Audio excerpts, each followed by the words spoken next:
Hi, my name is Ludia Ock, and I'm a rising senior at Amherst College, majoring in American Studies. So, a little about me.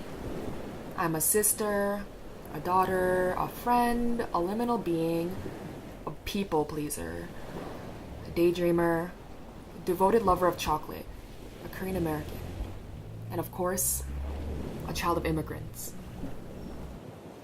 When I think about my childhood, I think about the beach. I think about waves crashing against the jagged rocks, seagulls waddling around the beach, leaving footprints on the sand. I think about watermelons, ESL, drawing all over white walls with crayons, getting rejected by the first boy I ever liked because he didn't want to share his apple juice with me, falling off the swing at the playground and deciding not to trust the world ever again. You know, I think about my parents' absence, but how that empty space was filled by the warmth of my grandfather's smile as he pushed me on the toddler bucket swing in the playground, and my grandmother's tender grip when she held my tiny hand and took me to Jones Beach every summer. I didn't feel alone during my formative years as my parents floated in and out of my life, because my grandparents were constantly there with me. And so, when I think about my childhood, I think about them.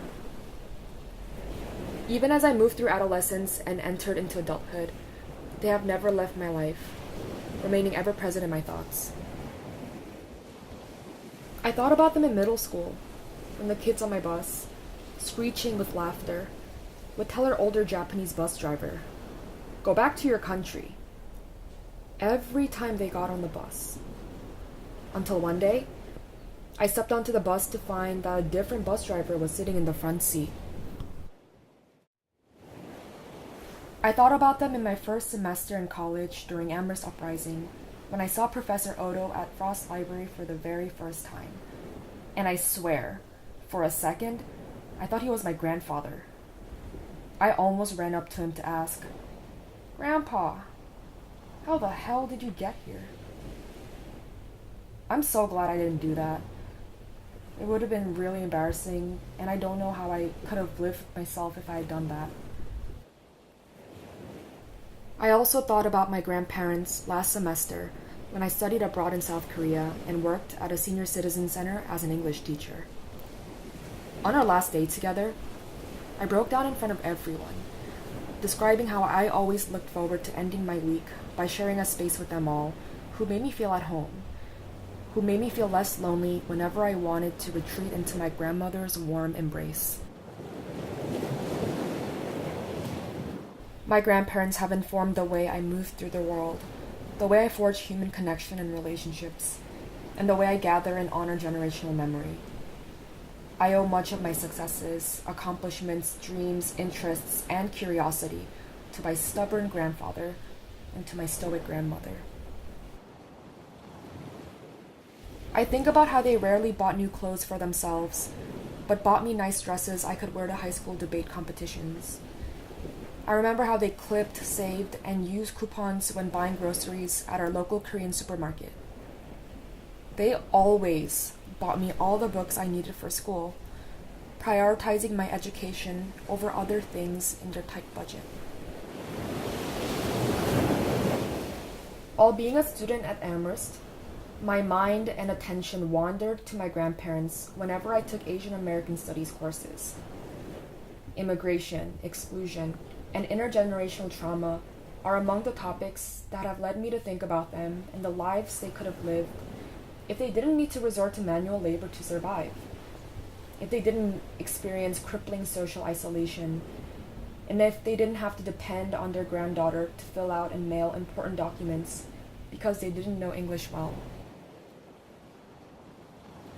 What could their lives have been like if our political climate wasn't driven by prejudice or bigotry? What if our community was more accepting of the profoundly unique identities that our country is comprised of? What if they never immigrated at all? What would their lives look like then? For my senior year research project, I plan to build upon my current interest in Asian American studies by combining it with my appreciation for the stories, memories, and experiences of elders in my community who are a part of the Korean diaspora. I will interview Korean American immigrant elders in Queens, New York, and record their experiences, which are all a part of this larger Asian American narrative that is so often overlooked. All human beings grow old. It's inevitable. And so it's fascinating and concerning that this elder population, a population we will all be a part of one day, is disenfranchised in our society. I'm particularly concerned about the health and wellness of elderly immigrants and the ways in which communities address these issues. When elders experience crippling depression from being trapped in social isolation, who can they turn to for support? Are mental health resources accessible to the people who need them? How do family dynamics play a role in ameliorating or exacerbating these issues? This project will bridge together my interest in Asian American studies, psychology, oral history, ethnographies, and my personal commitment to community engagement. By using oral history as my methodology and ethnography as an anthropological supplement, I will engage with some questions I've been grappling with. What can we learn from the perspectives of older people? Why don't we, as a society, care more about the stories of those who came before us? How can we acknowledge and cherish memories carried by older generations? And how do we encourage the youth to ask and learn about the experiences that our grandparents haven't shared? My desire to explore these questions is undoubtedly impacted by a determination to make sense of my family's suffering in this country.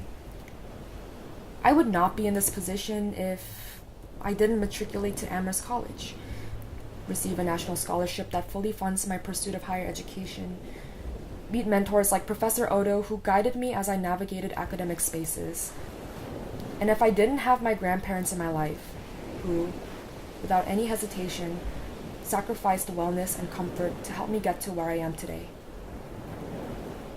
This project is for them.